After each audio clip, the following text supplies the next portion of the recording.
I'd like to welcome Abid Rao from our studios in Karachi. By the way, Hussain Haqqani, former ambassador of Pakistan to the US. I'd like to shake your hand, sir, as much as I can. He joins me here in the studios.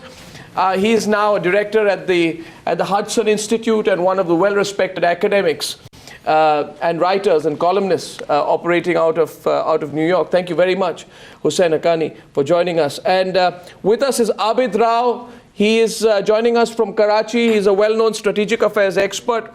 KC Singh, former Secretary, Ministry of External Affairs, thanks for joining in. And Rehan Khan is a senior journalist. I think he's joining us from Lahore.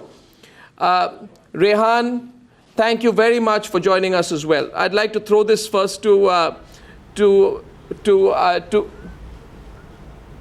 Thank you very much, Rehan. Okay, so I'd like to first throw it across to Rehan. Rehan, what do you think? Do you think, Rehan, that Nawaz Sharif will change the script when he speaks at the UNGA? What will his focus be on? Will Kashmir be the focus? Or will he like to talk on broader themes that the world would be more interested in hearing from him?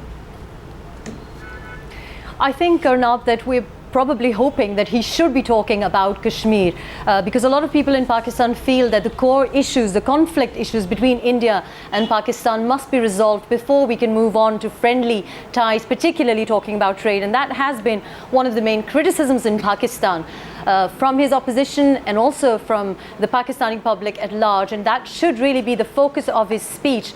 A lot of criticism, of course, in the media and in the Pakistani public in general at the moment, considering the timing of this visit. The Prime Minister's Nawaz Sharif's visit to the UN for many is considered perhaps misguided or ill-advised because it probably gets 7 minutes to make his speech, and for that to actually address the main core issues with India and particularly focus on the issues that the UN would, or the US and the general world would like to focus on. I think the issues that concern Pakistanis might be overshadowed, particularly because of the dominance of the ISIS issue that, of course, is foremost in the minds of the global community. So the timing is pretty criticized in Pakistan. We have the Azadi Square protests in its 45th day here, as well as a huge economic crisis, as well as a polio alert, and not to mention the worst flood affecting Pakistan in its history. So I think it's perhaps the timing that will be again criticized. So he has to make this speech well worth its while, and also perhaps the timing of the speech in respect to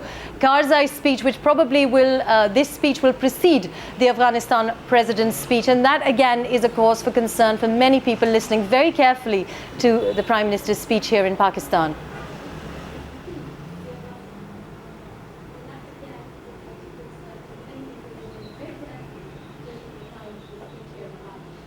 Yes, you know, I get it. I get where you're coming from, Rehan. But you know, where the Pakistani raising up the Kashmir issue at the UN has become a old predictable script. And Hussain Haqqani, we also know what India is going to say. So the question many Indians would ask the Pakistanis, why would you want to bother at all? I mean, Nawaz Sharif raised Kashmir at the UNGA. He asked for international intervention last year. Even Manmohan Singh says Jammu and Kashmir can only be resolved bilaterally and if Pakistan stops its terror machinery. The question is no. The answer is no. Why engage on this at all? I don't know. It comes from a psychological need at home to just talk about an agenda that is very domestic-centered. Let us be very honest. You have been here for a few days. Yes. I live here, not by choice, but by circumstances. I watch American television. I read American newspapers. There has been no coverage whatsoever of Mr. Nawaz Sharif coming here. He got no significant bilateral meetings. President Obama is not meeting him one-to-one. Other world leaders are not meeting him one-to-one on the sidelines. Meeting the Nepalese Prime Minister is a good thing, but let us be honest, in the global power play, it does not matter much. What we as Pakistanis need to do is to understand that if we are to play a role in the world, we have to pay attention to what the world is saying. So Prime Minister Nawaz Sharif can mention Kashmir if he wants to please his constituency back home, but he should also tell the people of Pakistan that out of 192 heads of state, he was the only one to mention it. 191 did not mention it. Exactly. And so it is time for us, look, we can either build narratives or we can build peace. Pakistan has a national narrative. We keep repeating certain things, but that doesn't change anything. The rest of the world still looks at us the way it does. Many countries were saying, for example, that Lashkar-e-Taiba is a terrorist group long before Pakistan acknowledged, or Pakistan had to. Pakistan still doesn't fully acknowledge Jamaat-ud-Dawa to be a terrorist group, but the UN has declared it a terrorist group, etc., etc. There are many things in which the world's thinking and the thinking that Rehan is articulating from Lahore are very much apart. So the point that you're making is very significant. First of all, because of what Pakistan has done, it has itself been reduced to absolute, on the edge of global insignificance. And you don't have to travel to New York to meet the Nepalese. As a Pakistani, I don't want Pakistan to be reduced to a global insignificance. But if it is that way, then I want to change it. Yeah. And I want Pakistan to play a role commensurate to its size. Yeah. Unfortunately, there are powerful forces in Pakistan that keep repeating the same mantra. 45 days of protests by Mr. Imran Khan and Tahir al-Qadri, nobody in the world cares about it. Yeah. And he hasn't been able to gain anything either. Pakistan now needs to figure out, and I address this to my countrymen because a lot of people watch your show in Pakistan also. Look, when somebody like me says we have a problem, don't start calling me names for pointing out the problem. Start paying attention to the problem. If somebody tells you your house is on fire and you start saying, idiot, that's not the way to do it. So I agree with you. The Pakistani leadership is not learning the lesson that it should. Why, and Maruf, this beats me. All the Pakistanis I speak to who are here in America in institutes speak a very different language. But I don't know if Air Marshal Abid Rao is with me from Karachi. Air Marshal Rao, are you there? Arnab here. Speak a very different language. But I don't know if Air Marshal Abid Rao... Can you hear me, Air Marshal Rao? Air Marshal Rao, are you there? Arnab here. Yes, I can hear you. But I don't know if... Hello? Right, I don't know. Our other guests here can't hear you, unfortunately. We're just fixing that link. The question here, Air Marshal Rao, listen to this. Listen to Hussain Haqqani. Okay.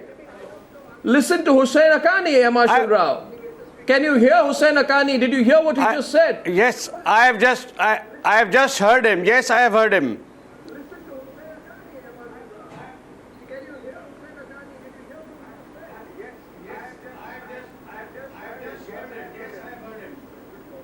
So, what does he say? He's saying to you, maybe he can repeat the fact. Because very often when you and I engage in dialogue from our studios in Mumbai or Delhi, you accuse me of being extremely partisan and holding only an Indian point of view. Which, by the way, I also think, Arnab, and I don't grudge it because you are an Indian, so you should have a pro-Indian stance. I don't. But in Pakistan, there can be, and in India also, there can be more than one visions. I'm sure there are other people in India who have a view different than yours. Yeah, but the point that he's made to you, Hussain Haqqani, is that by repeating this whole Kashmir issue, which unfortunately it seems that same mistake is going to be made by Nawaz Sharif in a few minutes from now, you have made yourself globally insignificant. Do you want me to respond or you want somebody else to speak, Arnab? Go ahead, sir. Okay, I don't have to agree with Mr. Hussain Haqqani. He presents a very apologetic Pakistani. I would like you to respond. Okay, I'm speaking. What he has said about size of Pakistan and to act like that, I'm sure he should say that about Israel also. The sizes don't matter, the power potential does. Pakistan has much more power potential than what Mr. Hussain Haqqani thinks. He represents a government which did nothing and he is hiding there against some charges. But that is not the subject of your talk. What Rehan had said is a global view of what India and Pakistan actually face. The domestic problems all countries face. As far as the problems are concerned, I would like to take another view of this, that when Mr. Modi and Mr. Prime Minister, they are there, they should look after the future of these 1.2 billion Indians and 200 million Pakistanis. By not meeting, I think when you say that Kashmir is not a problem, there is some guilt that India is hiding, there is some state of denial that India is into that. You have to see the future of this subcontinent without Pakistan and India becoming friends, without talking about their problems. You will only be closing your eyes from a future war, future Kargil, future whatever. And this problem has to be solved one day, whether India likes it or not, whatever way.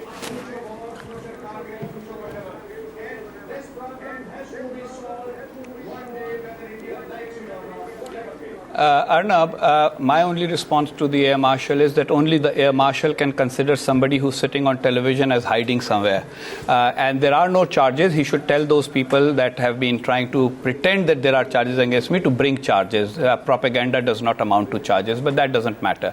I won't even go into the fact that he said that I represented a government that did nothing. Let us be honest, it was a government that was elected by the people of Pakistan. The Air Marshal, unfortunately, represents an institution that has fought several wars and not won any. And I'm not going to say that, even though I just said. Let me just say that, look, power potential is many factors. Right. Power potential is just not aircraft that America has given to you in aid. Yes. It is not just nuclear weapons that you have developed with the help of China and North Korea. Power potential is your people, 180 million to 200 million Pakistani people. Truly. 1/3 of our school-going age children do not go to school. Pakistan has only 58% school enrollment. India has 92. Bangladesh has 94. Sri Lanka has 96. Power potential is also economic potential. Power potential is also how the rest of the world interacts with you and how it receives you. That's true. When I was 18 years old, I've said this on your show before, I was even able to go to the United Kingdom without a visa. Now I can't even go to Sri Lanka without a visa as a Pakistani citizen. Pakistan has been globally isolated because some people whose job is not to make international strategy. All over the world, strategicians are not soldiers. They are people who are thinkers about strategy, people who are well educated about. Is that a nice jibe you're taking at Air Marshal? No. Air Marshal is a very nice man. I'm sure I haven't had the pleasure of meeting him. One day I will meet him. He just said you were in hiding. He will give me a cup of tea in Karachi when I do come back, which I will. Like many people have come back to Pakistan after having been isolated on false charges. It's not such a big deal. The fact of the matter is that Pakistan needs to have a strong debate, a robust debate about what is our national interest. That's right. Now, he said Pakistan and India need to be friends. Absolutely, that's what I'm saying. The difference between him and me is he wants the resolution of a dispute before we can be friends. I say we need to be friends before we can resolve disputes. The experience, and I'm somebody who has done this research, I want him to tell me of 2 countries that have been able to resolve a dispute first and become friends later. It is always friendship first and resolution of disputes later. Taiwan and China. China believes Taiwan is an integral part of China. For many years, Taiwan insisted it was China. It was the people. It was the Republic of China. And now Taiwan is not recognized by any country except 3 or 4 as the Republic of China. But Taiwan and China do business. China doesn't. When the Chinese president came here, did he talk about Taiwan? No. So China understands that getting on with the business of life, you can't let the dispute hold you back. Doesn't mean I don't want Kashmir for Pakistan. No, all I'm saying is become friends first, solve the dispute later. Don't hold the people of Pakistan hostage to one point of view. I agree with you. And to our viewers, I'd like to say we should be about a few minutes away from Nawaz Sharif speaking. He's the next speaker lined up at the UN General Assembly. The reason we are looking at it very closely is to see whether Sharif moves away from the written script. I'd like to welcome K.C. Singh and Kanwal Sibal. K.C. Singh, former Secretary, Ministry of External Affairs, and Kanwal Sibal, former Foreign Secretary. K.C., you're listening on to this conversation. Good morning to you. Good afternoon from New York, and good evening to you there in Delhi. Now, obviously there's going to be sheer posturing here by Nawaz Sharif, it seems, to save any disgrace on the domestic front. There was a soft coup, we believe, in Pakistan that happened in August. But what do you expect Nawaz Sharif really to say today when he addresses the UNGA? Will it be the perfunctory template which sort of, Pakistani prime ministers are forced to put out? Will it be a more forceful assertion on Kashmir? However fatalistic it may be, will it be a more forceful assertion to make the generals more happy? Casey. Well, the general rule is that when a Pakistani prime minister is under pressure, his last recourse is to really ramp up the Kashmir issue. We saw even Bilawal Bhutto screaming the other day, saying he will recover the whole of Kashmir. So to regain legitimacy or to stave off pressure, you go back to Kashmir and to a nationalistic position.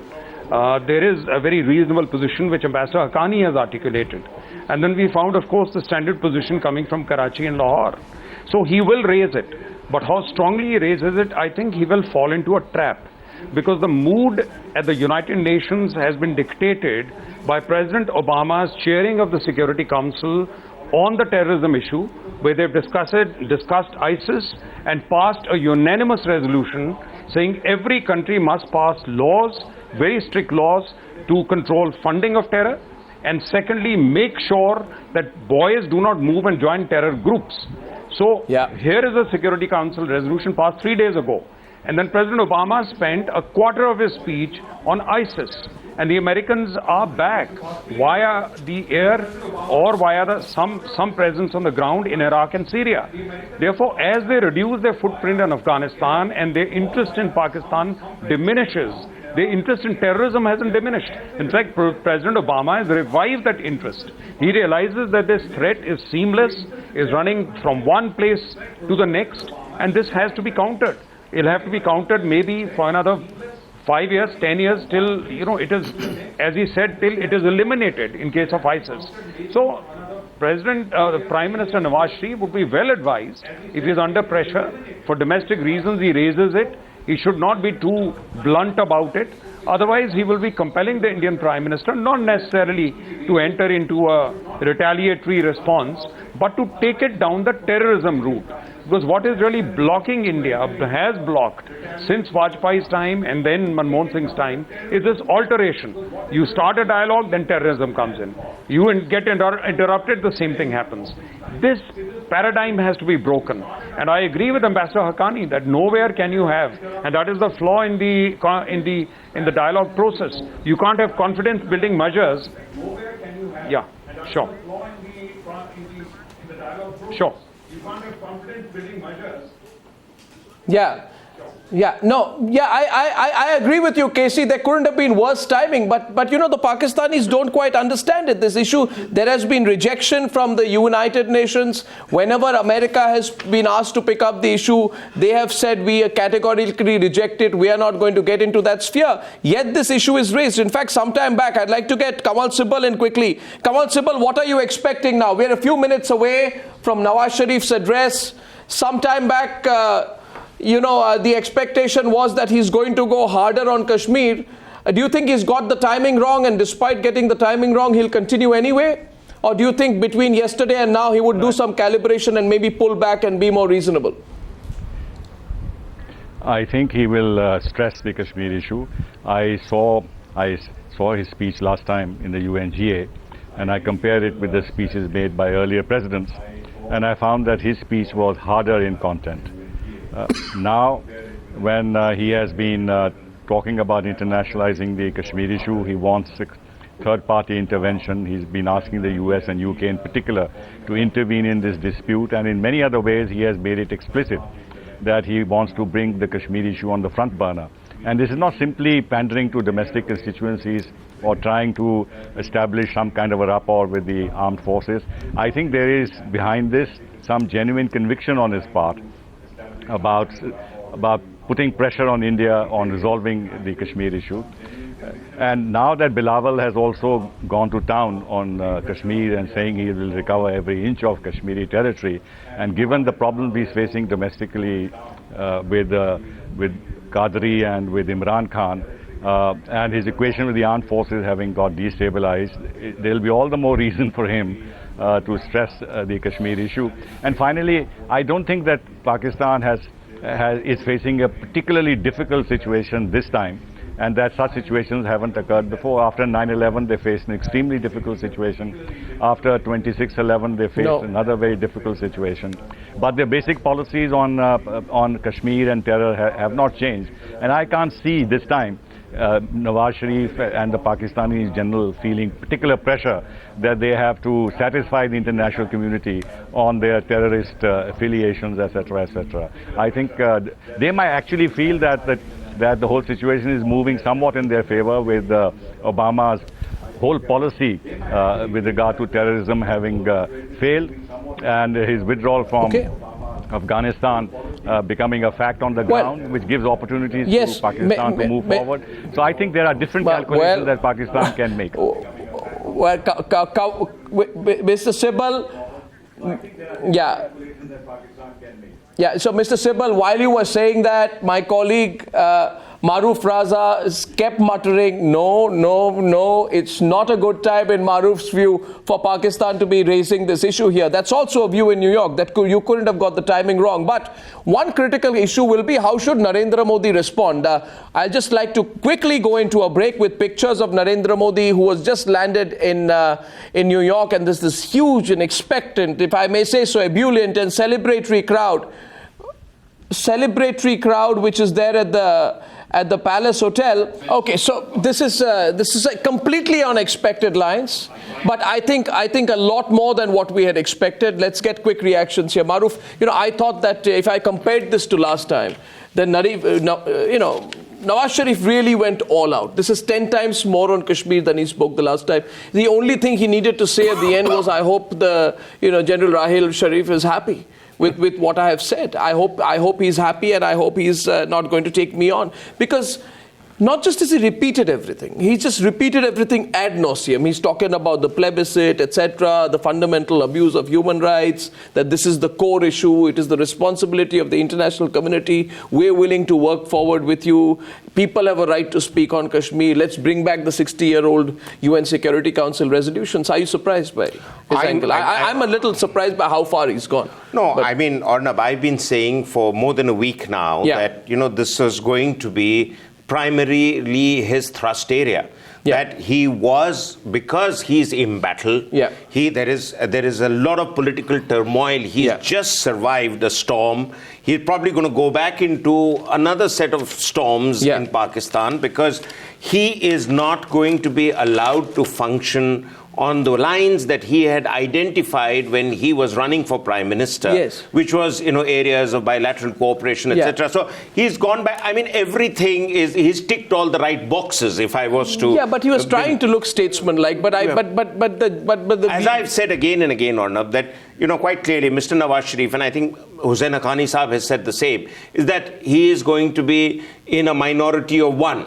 He is basically going to be speaking to himself and to his constituency. Let's get Mr. Haqqani's view on this. Mr. Haqqani? Look, he went too far, you think? I think it was a speech basically aimed at the domestic audience. I think he understood that the UN General Assembly is not really going to pay attention to what he says. If Kashmir could be solved just by mentioning it in the UN General Assembly, it's been done for 62 years, or rather 66 years. So it would have been resolved. The problem is that the world is more complex today. For example, we heard the Air Marshal talk about power potential and comparing Pakistan with Israel. Israel has the power potential to go into foreign countries and take out people that they consider their enemies. Pakistan, on the other hand, can't always even get visas for its people for overseas. I understand. So we have to come to terms with reality. So you're disappointed with him? I think he should have geared his speech to the international audience.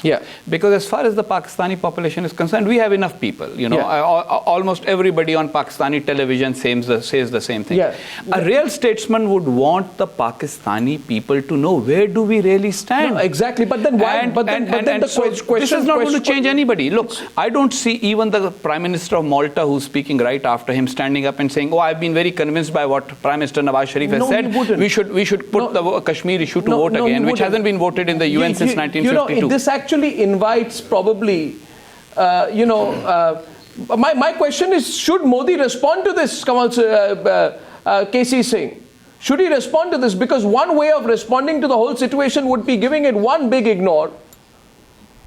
In that case, maybe that would be more embarrassing, KC, for Nawaz Sharif to go back with, that I made this long speech on Kashmir, nobody from the international community took notice, and not even the Indian Prime Minister. You think that will be the best strategy to take? Can an Indian Prime Minister do that now? Can he actually do that, or will that run the risk of people saying Narendra Modi didn't take on the Pakistani Prime Minister? No, it's not a question of taking him on, but there are flaws in the narrative which Mr. Nawaz Sharif adopted. If you noticed, he went from the plebiscite resolution to Lahore. He's forgotten Shimla in between.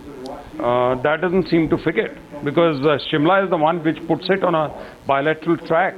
So I think Indian Prime Minister needs to set the record straight and say there is an agreement called the Shimla Agreement which puts it on the bilateral track. So what exactly is Mr. Nawaz Sharif saying? Secondly is the victimhood of saying we are the victims of terror. We are fighting terror. So I think on terror it has to be explained. The reason the dialogue with Pakistan gets interrupted is because they don't move on terror.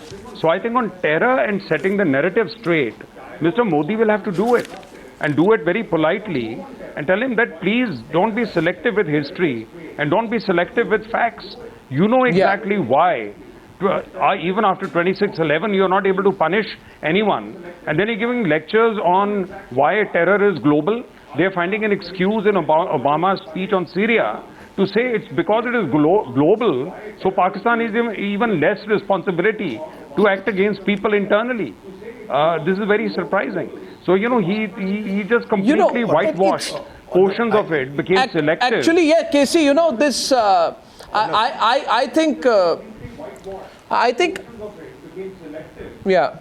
I think, Casey, sorry to get in, I think Pakistan has placed itself in a very, very vulnerable situation. Maruf, just coming to you, I just want to get a view from Abid and Rehan there very quickly, because Marshal Abid Rao, I feel what Nawaz Sharif has done will end up becoming one of the biggest ever self-goals that any Pakistani Prime Minister could have scored, that also on at the United Nations. A huge self-goal to say that we promise to tear down evil networks of terror. Because you know what will happen now? The greatest evil network of terror is the Haqqani network. Not this Haqqani. Not every time. And not the Haqqani, not the Haqqani sitting in my studio here. The greatest evil network which you will have to tear down will have to be the Lashkar-e-Toiba network. And by the way, Marshal, when he says we condemn, we have had terrorism planted on our soil, who planted the Lashkar-e-Toiba on your soil? That's the point. Who planted the Haqqani network on your soil? Who planted Osama bin Laden on your soil? Okay. Who's planted Let's remain restricted to what our Prime Minister has said. This is... First of all, there is America involved in it. There are so many Western countries involved. There are Arab countries involved in this. I have only Let's not go into that. Prime Minister has said on the issue of terrorism. I haven't strayed away from it, sir. No, I haven't. You haven't. But let's talk about, the concerns India or your TV has been showing in Which Arab country is involved today in the Lashkar-e-Toiba, sir, besides Pakistan, unless you consider yourself an Arab country? No, let's talk about Prime Minister's speech first. Whatever he has said, I think is absolutely correct. Listen to me. Mr. Casey Singh said that he talked about UN resolution, then he jumped to 99, Mr. Vajpayee's visit. Let me refresh your memories. After UN resolution, till 72, Kashmir was an international problem at the UN. 72, India requested for making it bilateral. We made it bilateral. 99, it was to be removed from core issues and made composite dialogue. We agreed to that. Mr. Morarji Desai in 77 has said, let's have trade first, then talk of Kashmir. Pakistan did that. It is India which has failed every time to honor its commitment. Sir. Let me correct the history. Then, whatever you people have said, including Mr. Haqqani, nobody has said what India should have done to resolve this issue of Kashmir. No, sir, it can't be one-sided. No, it can't be one-sided. Sir, let's talk about what Sharif said. Okay, you want to debate what Sharif said, and you fear that I will stray away from what Sharif said. In fact, I won't fit. I will not stray away from what Sharif said. I will stray squarely on what Sharif said. Today. We can hold another program. I am talking about what Sharif said. Sir, I am talking about what Sharif said. Sharif said, didn't he? Rehan, Sharif said terror is global. We condemn terrorism that has been planted on our soil. This is what Sharif said. But who planted the Lashkar-e-Toiba on your soil? Who planted Jalaluddin Haqqani on your soil? So isn't it a self-goal in that sense? Rehan, that question was to you. Adam, who do you want to respond? You want me to respond or Rehan?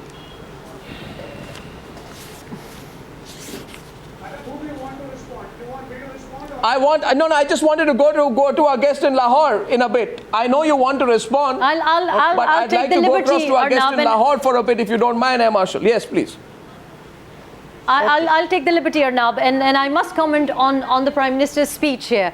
India must be very clear about what the sensitivities the Pakistanis have. For the past 14 to 17 months, Pakistanis have this feeling, considering the 45th days of protest in the Azadi Square, a disconnect. The Prime Minister Nawaz Sharif has apparently, or given the perception of a disconnect with the people, particularly with his stay in a very extravagant entourage with him in this hotel stay that has been severely criticized. It depicts his growing disconnect. The vacuum that he's left there has been filled in by the likes of Imran Khan and Tahir al-Qadri. Now, hear the speech. India might think that it is one-sided. That's his problem. No, that's his problem. The problem is, I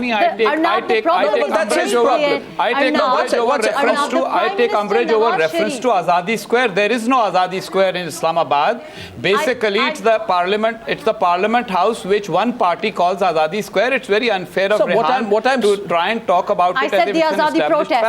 No, but whatever is your Azadi Azadi protest. Square, who called it Azadi Square? Let me just, one political party goes there and holds a rally and calls it Azadi Square, and you talk about it as if it's an established fact. I think we're digressing. The point that I want to make is that India cannot expect the Prime Minister of Pakistan, Mir Mohammad Nawaz Sharif, to make a speech which would be to the liking of the Indian public or indeed the Indian analysts. It is something which Pakistan would perceive as very balanced. He is, of course, in a very bruised situation at the moment. He has lots of problems back home in Pakistan. But it would be. So when he goes Rehan, on, and I think with the point, Rehan, it should be true to the facts. Like to go forward is that we cannot. But Rehan, yes, it should be. It should be true to the facts.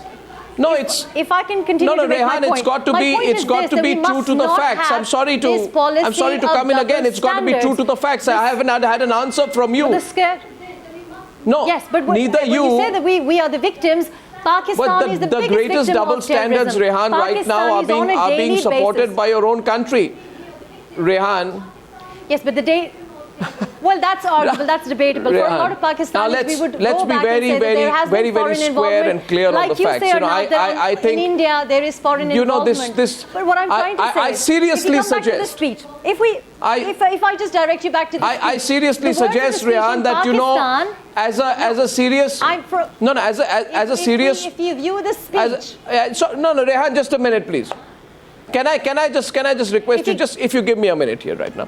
I have not got a singular answer to my one question about whether this was, Maruf, in your view, one of the biggest self-goals that Pakistan could have committed. Rehan, I'm going to come back to you. I request you to just let some of the other participants in. My question was that when you stand on the global stage and you say, Kamal Sibbal, we promise to tear down evil networks of terror. When you stand on the global stage and you say that we have had terrorism planted on our soil, then everyone is going to ask you who planted all the terror groups who you sponsor on your soil. And then there will be some kind of an audit done on that. On that, it will be a very unsatisfactory audit, Kamal Sibbal. But that's why I felt today, I don't know what's your view, but Nawaz Sharif has really exposed up the entire Pakistani state to greater scrutiny with this speech. Which is good from India's point of view, but why did he do it? But when you ask why did he do it? Kamal Sibbal, please. Rehan, I'll come back to you. Let Kamal Sibbal come in, please. May I answer? Now, let Kamal Sibbal come in. Rehan, I'll come to you, but let Kamal Sibbal come in. Yes, please.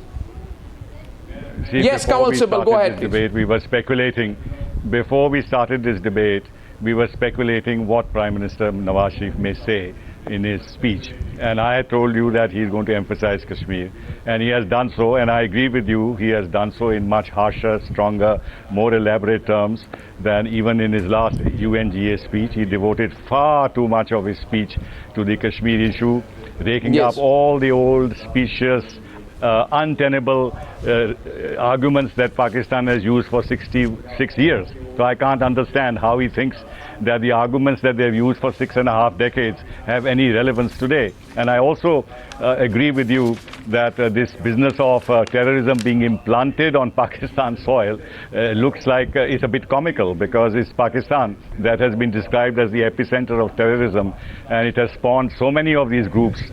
Its security forces have been nurturing these jihadi organizations, and for them today to say that, pretend that it has come from abroad and they have no hand in this, is making a mockery.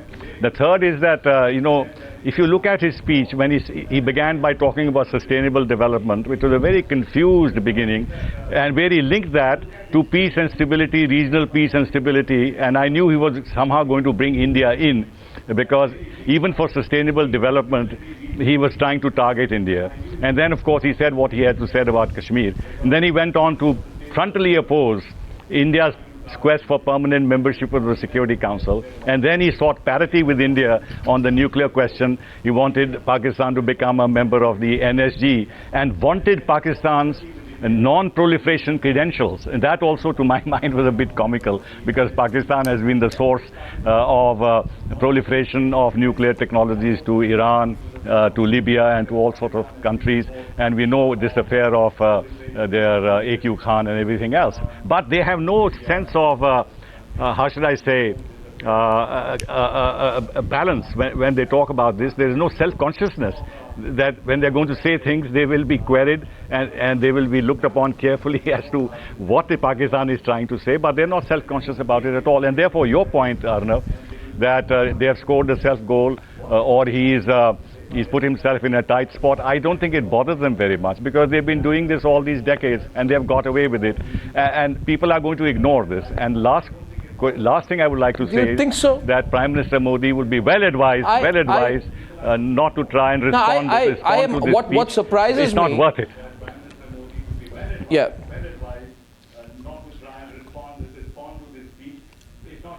Okay, don't respond to the speech. But what surprises me here is that the most obvious question, Maruf, which will be asked is not why you picked up Kashmir so much this time, why you relatively forgot it last year, or whether you pick up Kashmir in greater or lesser detail, depending on how much trouble you are domestically. Absolutely. You are, to that extent, you're spot on. That whenever Pakistani politicians are in a crisis or trying to re-establish their credentials, as Bilawal Bhutto is trying to establish his credentials in the year that he's turned the right age to start voting, you start chest thumping on Kashmir. There's opportunism. I think, I'd like to address issues brought up by Rehan and Air Marshal Abid Rao. Air Marshal, I have great respect for you, sir, but you keep saying that India has not fulfilled its commitments vis-a-vis Pakistan. Look at the UN resolutions. It's there on the internet. It says very clearly that part 2 of the resolution, where we all got stuck, whether India or Pakistan, was requiring your complete withdrawal from the erstwhile state of Jammu and Kashmir before we could go on to part 3, which was to seek to determine the will of the people of Jammu and Kashmir. The word plebiscite is not used in the resolution, by the way, if you haven't read it. But anyway, read it and then you say who let which side down. The second point I want to raise, and I wanted to bring this out much earlier, that when Pakistan's Prime Minister says in his rather, Pakistan-centric speech, which was expected of him, that fighting terrorism planted on Pakistani soil, I'd like to draw your and Ms. Rehan's attention to a couple of authors. Stephen Tankel's book, Storming the World Stage, The History of Lashkar-e-Toiba. It's very clearly, it's a creation within Pakistan, sustained not just by the governmental agencies like Nawaz Sharif's government, which gives donations to Lashkar-e-Toiba and Jamaat-ud-Dawa because it's a charity, but other organizations. Or Musharraf, who diverts funds. But look at the writings of Ahmed Rashid, look at the writing of Imtiaz Gul, look at the writings of Murtaza Razvi.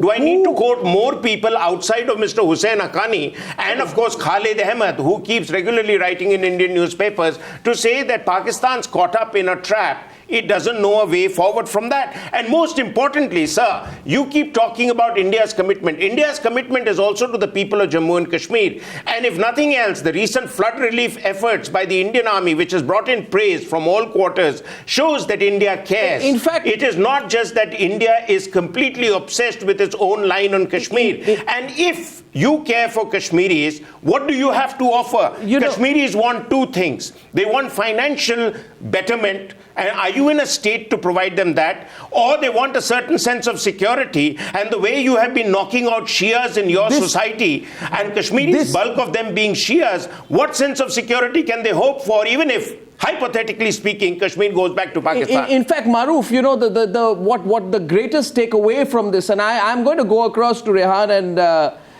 Ahmed Rashid in some time. Those are pictures of the Indian Prime Minister who is just reached the hotel, and he's meeting a lot of Indian supporters who are fairly ecstatic at his arrival. This is from the Palace Hotel, where Navika Kumar is also reporting live. Just look at those pictures out there, and look at and contrast those two images, ladies and gentlemen. An embattled Prime Minister who reads out a script written for him by the Pakistani army, written, and if I may say so, directed by the Pakistani army, and an Indian Prime Minister who receives a hero's welcome from not just his own people, but from the government of the United States of America, goes on to now have a series of bilaterals in Washington, which could be the turning point in not just the India-America partnership, but also on India's power play at the global stage.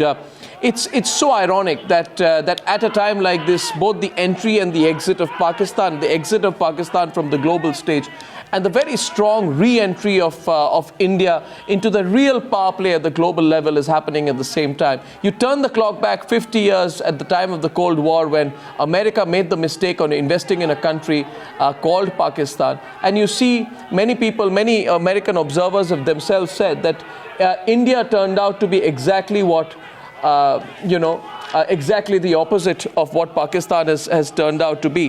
The focus, therefore, Maruf, and I'd like to come back to you on this, increasingly is going to be on what Mr. Modi does. My guess is that Mr. Modi, who's in a fairly triumphant mood here in New York, will not respond to what the Pakistani Prime Minister says. In fact, if I may say so, the Indian Prime Minister perhaps would be ill-advised to respond in detail to the Pakistani Prime Minister, but perhaps, just make a perfunctory one-line statement which squares off but doesn't get into the kind of confabulation which Nawaz Sharif would like to see. To quote an oft-repeated phrase, that to give dignity to all the claims made by Mr. Nawaz Sharif would be, I think, a diplomatic error by Prime Minister Modi, who at least in the last 100 days since becoming Prime Minister hasn't really taken a wrong step.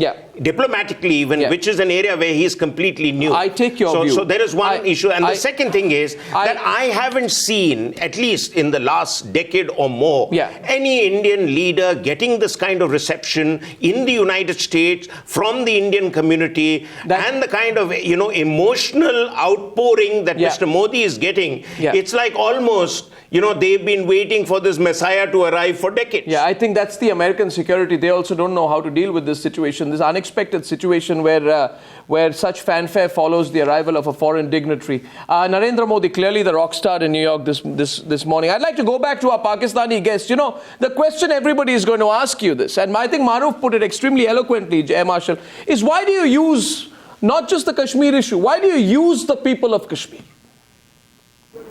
And that's why, because the immediate takeaway is that you wrote a different script last year when you were democratically elected the Prime Minister, when you were in a strong position. Allow me to complete, so I'll just give you three key points and you can respond then.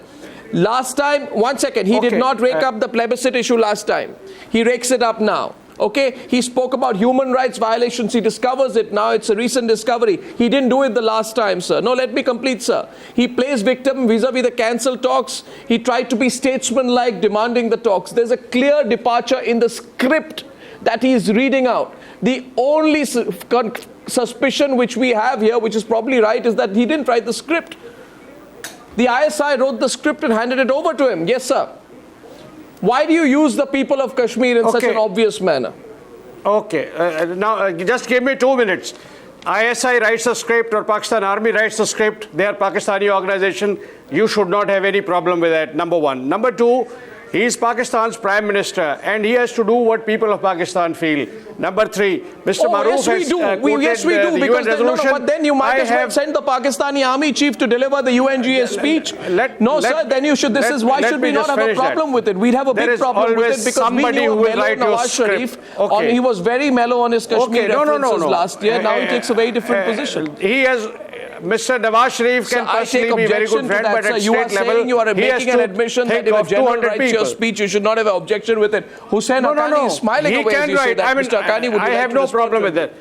Mr. Everybody has a writer when you speak. But just let me finish. As far as the UN resolution is concerned, I have read all articles of that. For article number 2 that Mr. Maroof mentions, Pakistan and India both are culprits on that. They need to sit down and get over with that, whether it is a plebiscite, whether it is some other method. By telling that I haven't read or what, it doesn't answer the question. The fact is that there is a problem. Sir, there is something that you are always worried whether it is raised here. The plebiscite demand is okay, futile because let's hear his full argument. Let's talk about what Mr. Vajpayee, Mr. Manmohan Singh and Pervez Musharraf had agreed. Let's go on to that. Let's talk about it. I mean, we are talking about peace between these two countries, which will not come until India comes to reality. Sir, we are not talking about what the Pakistani Prime Minister said. He has said exactly this, that since 60 years, India is avoiding even talks. When the secretaries want to talk, you suspend the talks in the name of this excuse or that. But let me tell you, Arnab, one day... Yes. जी मारूफ बोले आप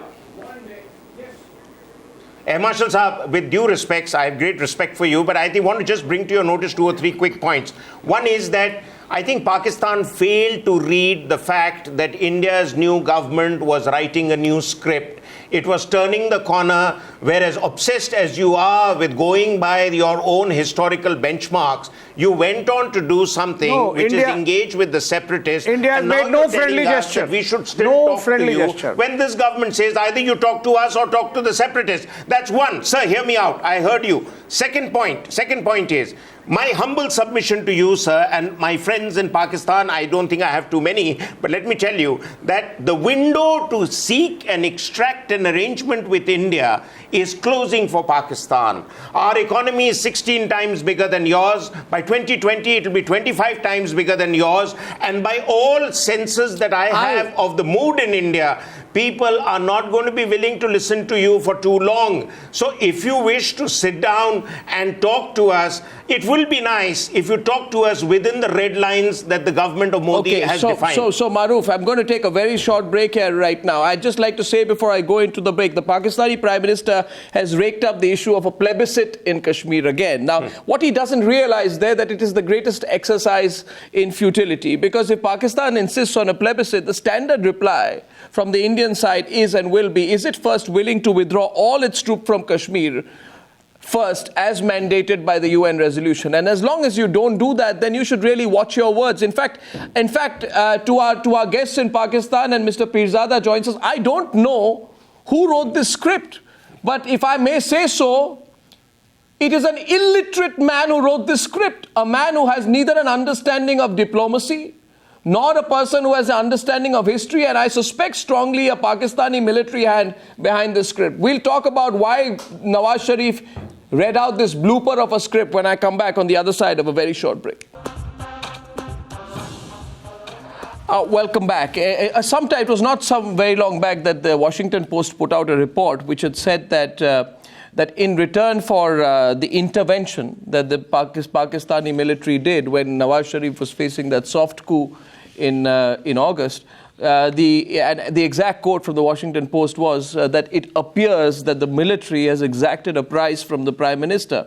And according to reports, he had agreed to cede control of aspects of the country's security and foreign policy to the military. And in my view today, as we are reporting this story out of New York, Hussain Haqqani and Maroof Raza, this speech that he has made at the UNGA is a speech made by a spokesperson of the Pakistani military, not really by a prime minister. Well, I would say, I mean, Air Marshal Rao said that's an internal matter of Pakistan. So let's not get into that. But is it a reality or not? But the fact remains that the hardline view on India does emanate from Pakistan's armed forces and from the ISI. Most civilians in Pakistan understand. So you're not answering my question. My question was this: that even the Guardian reported. There is no doubt about it. The Guardian reported this. Yeah, the answer to that is a simple yes. So I'm going on to the analysis. There was a understanding. We'll diffuse the crisis for you, and then all principal areas of national policy, including foreign policy and defense policy. He's not the first civilian to go through that process. The previous government also went through that process. The point is that that is the hard line, and it seems to have happened. Yeah. Because this speech was not geared towards an international audience. Look, where I disagree with my Pakistani friends who are on the other side, all I'm saying is there's a place. If he thought that he's going to appeal to Pakistani sentiment, and I understand there is a Pakistani nationalism that is built around Kashmir, that is built around anti-Indianism. Some people like me have transcended it, and we feel we can love Pakistan without those two things, but there are many who think that they can't. Well, if that is the case, then he should have stayed back home and made this speech to the people of Pakistan. Exactly. You come to the United Nations General Assembly to win support from the international community. What I am repeatedly asking is, how many votes did he win in the UN today? And my answer is none. I don't know if he would have won votes why back spend home? all this money, make all this effort to stand from the UN podium and make a speech that you can also make in the Army Auditorium in Rawalpindi? My quick answer to that is, I think, you see, Pakistanis will not take a Pakistani leader seriously enough if he makes such a speech within Pakistan, but he goes back to the temple of Pakistan's article of faith, which is the United Nations and the UN resolution, and makes this point there. He is playing to their sentiments, which is what he has to do right now, considering that he's embattled. My argument is a realpolitik argument. And my question, in response to your very two clear arguments, is if there is a single soldier, and Maruf, you've been a soldier as well, and if there is a single soldier in Pakistan who is dying fighting terrorism, it is time for Pakistan to introspect and ask itself whether or not it is reaping the whirlwind that it sowed.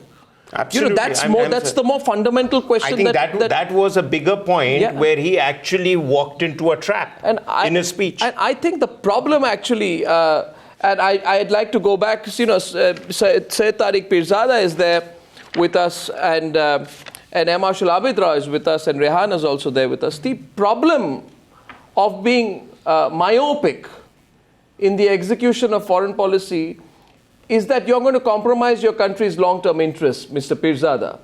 And the moment you let generals write the script of UNGA speeches, then you will inevitably get into the kind of quicksand that you will never be able to extricate itself off. Now, unless this was written by some hyperbolic, first-year student at the government college in Lahore who's very anti-Indian, I don't see any reason why such an amateurish speech should have been delivered by a prime minister. This could have only been written by a inexperienced undergraduate student. Let me just interject. One of the major generals or lieutenant generals of the Pakistani army. Why would you expose yourself in the way that Nawaz Sharif has done today? Why would you?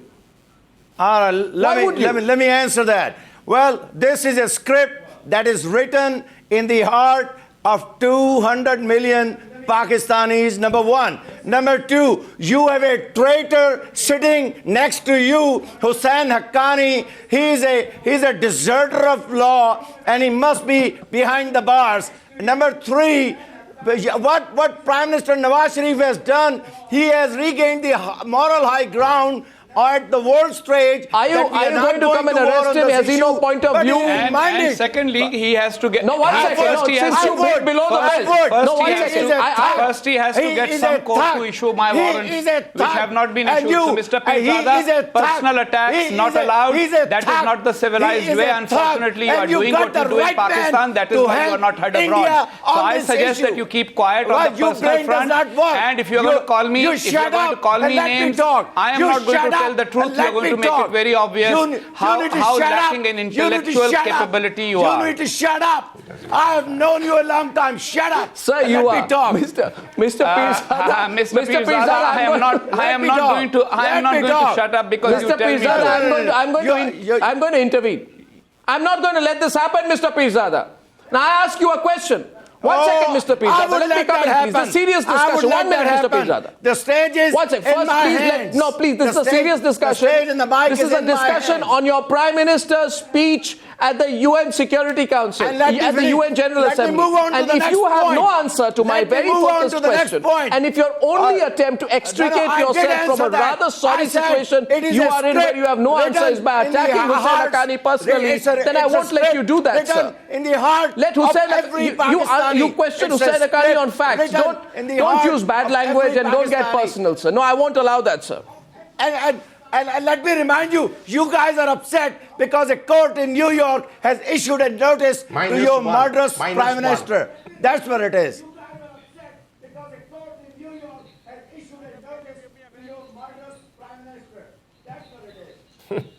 Sir, I think I will not. more serious guests in future.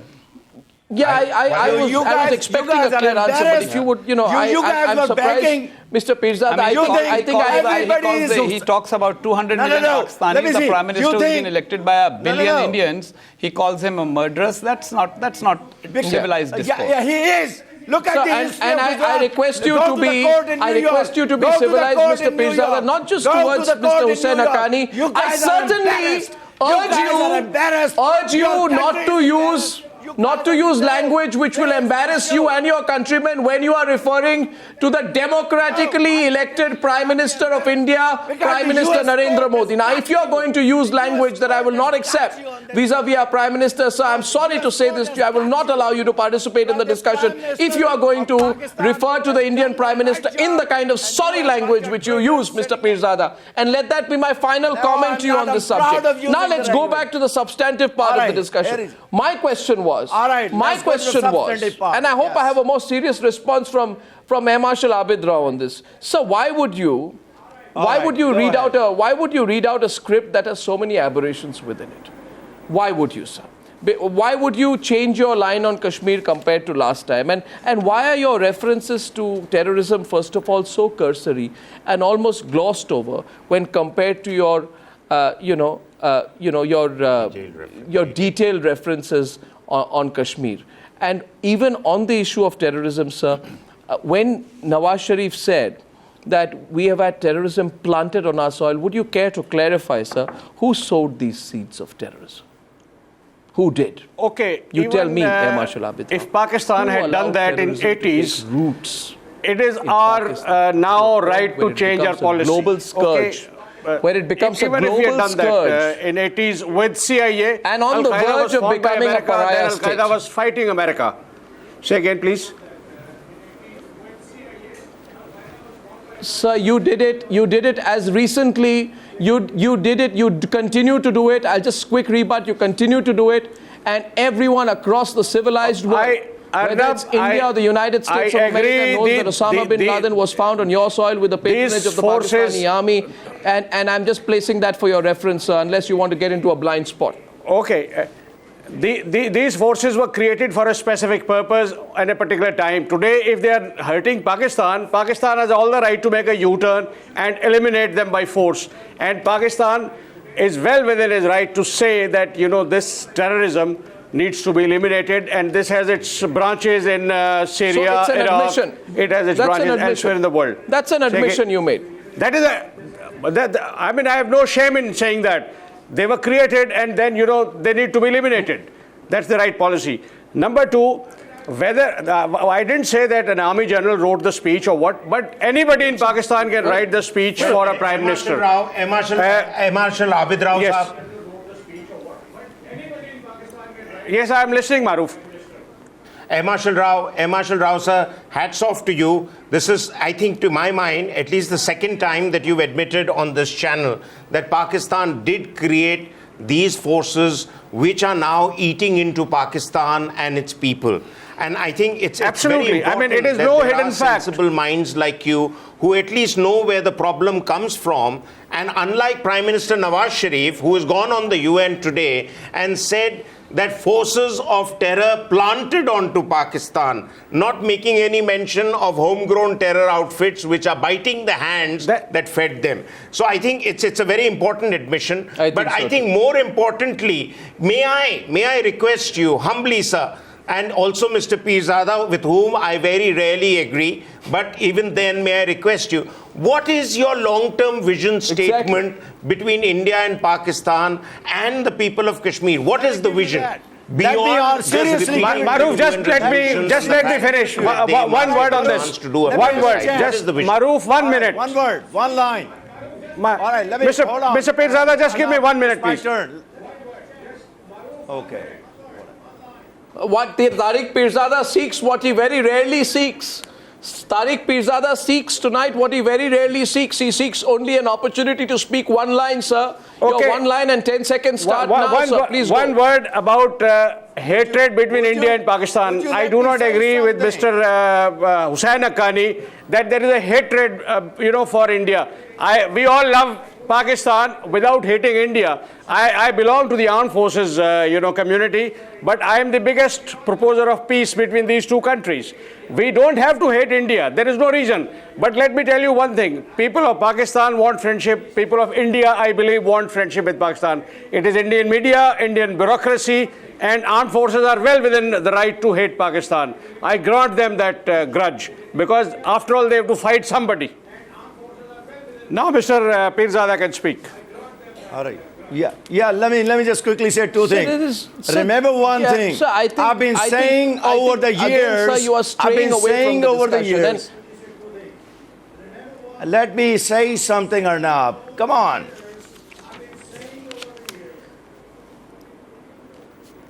Arnab, do I have the stage? Go ahead. I'm not stopping you. You just took more than 2 lines. All right. No. You just stopped me. You have all right, the space. Quickly. Remember, I've been saying for the last two years at least that the only way that you can set the course, set the stage for a long-term cordial relationship with Pakistan through the resolution, through the instrumentality of the resolution of the issue of Jammu and Kashmir, which is a part of the unfinished agenda of the creation of Pakistan and India. If you don't do that, sir, there will be another Prime Minister who will not only be going to the UN, he'll be going to war. He'll be going to war. I was living, Pakistan sir, I'm an eternal optimist. Pakistan cannot wait any longer. Pakistan, sir, I'm sharing. I'm sorry to laugh when you talk about war. I'm sharing. Sir, do you realize now? And I've spent some time in New York over the last few days. And I say this to you, sir, with all seriousness. 71. I've spoken to a number of analysts, number of reasonable people of eminence. That's what we are talking about. Diplomats. And I've spoken to politicians. Only if you care to stop, Mr. Pirzada. And I'm sorry to say this to you, sir. I have to. I actually thought I would pull my punches and not say this to you. But I'm saying this to you with sincerity, sir. Go ahead. Help yourself. Will turn itself into an international laughing stock if you continue the same way. And while it is not our intention to make you the subject of global satire, I would like to share with you my concern that today you have slipped. Of India, you guys have no face to show. You guys need to go and fight your case in the court in New York. You guys are just embarrassed. You are an embarrassed 1.3 billion people. You guys are. You guys are an embarrassed 1.3 in July 2009. People. I'd like to go on, sir. I like to go on, sir. You know, sir. This is it's a very strange situation. Like to go to Rehan, and just because Rehan is not, sir, just because Rehan is not fighting a way to come into the debate, I don't think you can choose not to go to. I'd like to go to Rehan with just one straight question, Mr. Pirzada. Have the patience, sir, and show the courtesy today at least, sir. Tonight at least, sir. I urge you. I'm separated from you by 14,000 kilometers or 14,000 miles today. But I request you, Mr. Pirzada, I can hear you in the studio louder than I do in Mumbai. It appears that one thing does not separate, how loud you are on my programs. It is distance. I don't care. I don't care about the distance. Now my question here was to Rehan, that Rehan, I'm glad you have changed your tone. I know, sir. I couldn't mistake you for anyone else. Keep laughing. But longer-term worries, Rehan. There were these reports which I spoke about the Pakistani army striking a bargain with the Prime Minister to ensure that he isn't ousted and hence to hand over significant parts of control of foreign policy to them. Nonsense. As an observer of strategic affairs, don't you think that's a dangerous game to play on with?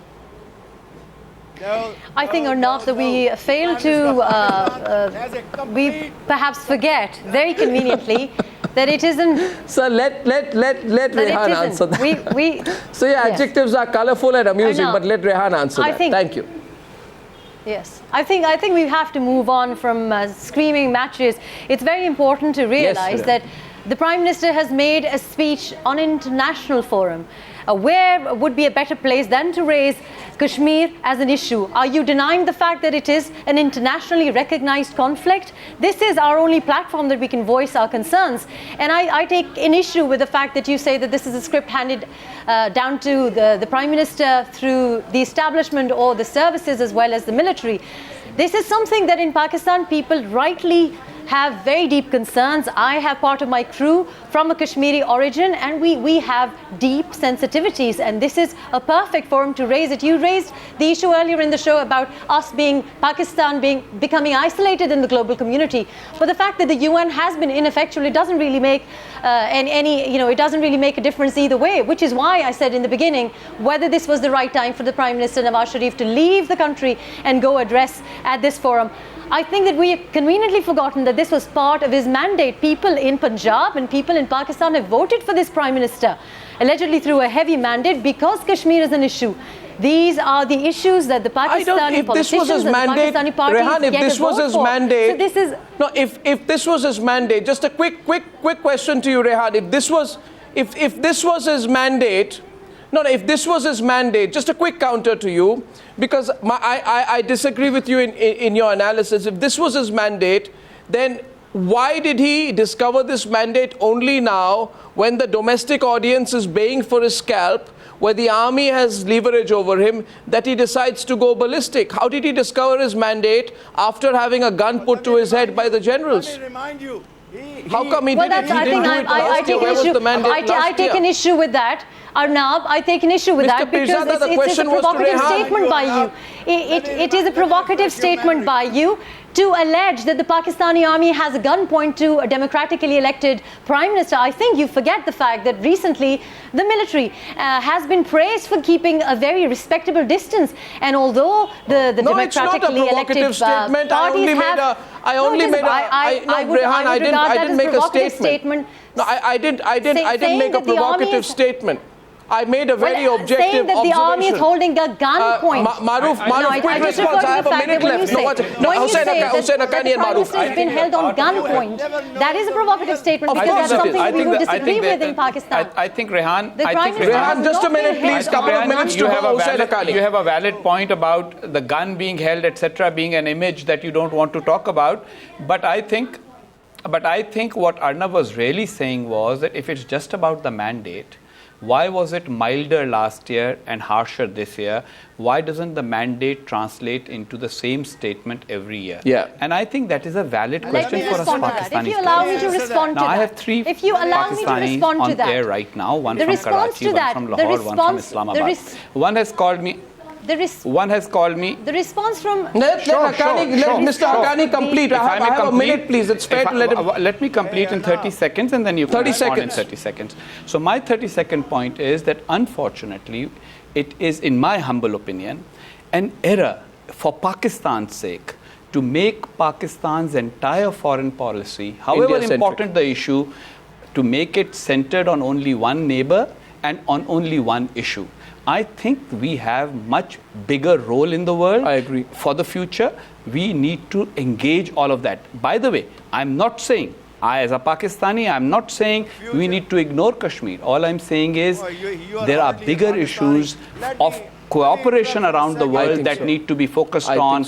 And just a speech will not get us Kashmir, Okay. but it might lose us the prospect of talks with India. Last question goes out here now to And Maruf That's before I 30 Rehan needs to- seconds. Rehan needs to get Is her the 30 seconds, or in if all I could very fairness. quickly respond. I have to stand up for my very fellow quick Pakistanis. response to the fact that following his speech last year, he was heavily criticized back home for the lack of for the body language, as well as for him being apologetic on the stance of Kashmir. So this time it is being viewed as a very strong statement. I also wish to correct you. In my humble opinion, he also mentioned the other neighbor, Afghanistan, and talking about regional peace. So we have mentioned both neighbors in the speech. From the Prime Minister, I would say there was quite a balanced speech. The fact that we must promote dialogue and the dialogue must be the way forward does not mean that we can get rid of any of, we have some sensitivities in Pakistan, Kashmir being a very, very focal point, and we cannot be talking through a script handed down by India. But So they must be talking Rehan, about things but that are Rehan, our concerns in Pakistan. Rehan, certainly you can't, but you can't, Rehan, read a script. No, it's humiliating for any democracy to allow a so-called democratically elected leader to read out a script written by a general after a soft coup. And by the way, Rehan, the same Pakistan that insists it's a victim of terror has in the past admitted, with your President Zardari admitting that you use terrorism as a method to achieve your foreign policy goals. That admission came from Zardari. I feel that was the one point when you really brought the level of your country's foreign policy down. But today really you face an existential crisis. Maruf, finally Maruf, should Modi respond? And how do you anticipate Mr. Modi will respond to this? Looking away, is it really an option now for him? I think Mr. Modi would respond, but in a measured way, because I think Mr. Modi's visit, not just at the UN, but the rest of the United States, is designed to convey a bigger picture of what his vision for India for next 5 years, if not 10 years, is going to be. And therefore, to be preoccupied with an issue just like Kashmir, as Pakistan is, would show that India's foreign policy is also stunted. So he would probably respond. He might. I mean, he'll probably be prodded to respond, but he'll probably move on to, I think, the big picture that the world is expecting from India. This is his opportunity to spell it out. If he doesn't do that, I'd be disappointed that he squandered an opportunity at the UN. Absolutely. Well, spell it out in such a way that you silence the other side and then you move on. To all our guests in Islamabad, Lahore, Karachi, in New Delhi, and and to Hussain Haqqani and Maruf Raza with me in the studios in New York. Thank you very much for being with us. Taking a short break on the Newshour.